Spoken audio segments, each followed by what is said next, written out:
એટલે એનું મર્ડર જ કરવું પડે એમ.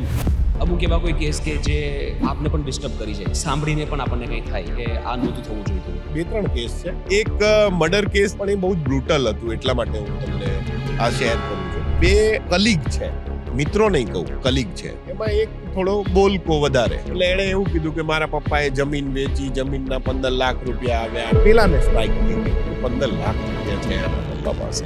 ઓકે.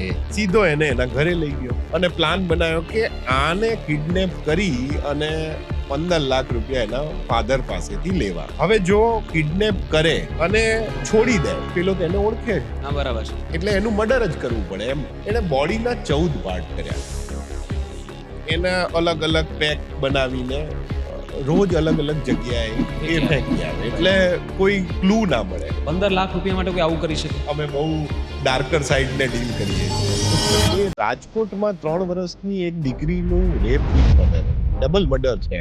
એક 61 યર્સના લેડી એના માટે એક રિક્ષા કરે છે, એમના હાથમાં સોનાની વીંટી અને અહીંયા સોનાની બંગડી પહેરેલી. બરાબર. એટલે પેલા એ નીચે ઉતરી અને એમની સોનાની બંગડી અને વીંટી કાઢી લીધી. એટલે અમને બૂમાબૂમ કરી, એટલે આને પથ્થર મારી અને એ લેડીનું મર્ડર કર્યું. મર્ડર છે એટલે એ આરોપીને પકડી લીધો બીજા દિવસે, એક દિવસ પછી. હવે આ જ અરસામાં જે દિવસે અમને ડેડ બોડી મળી, એ જ સવારે અમને બાળકી ગુમ થઈ છે એવી ખબર પડી.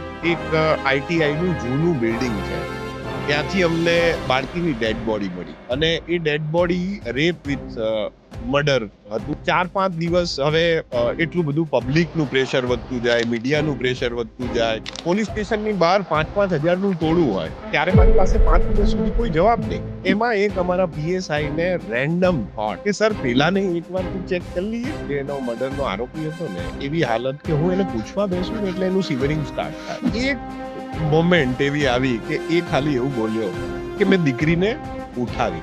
રાજકોટના સેશન્સ કોર્ટના ઇતિહાસમાં 44 વર્ષમાં પહેલી વખત ફાંસીની સજા થઈ અને એ આ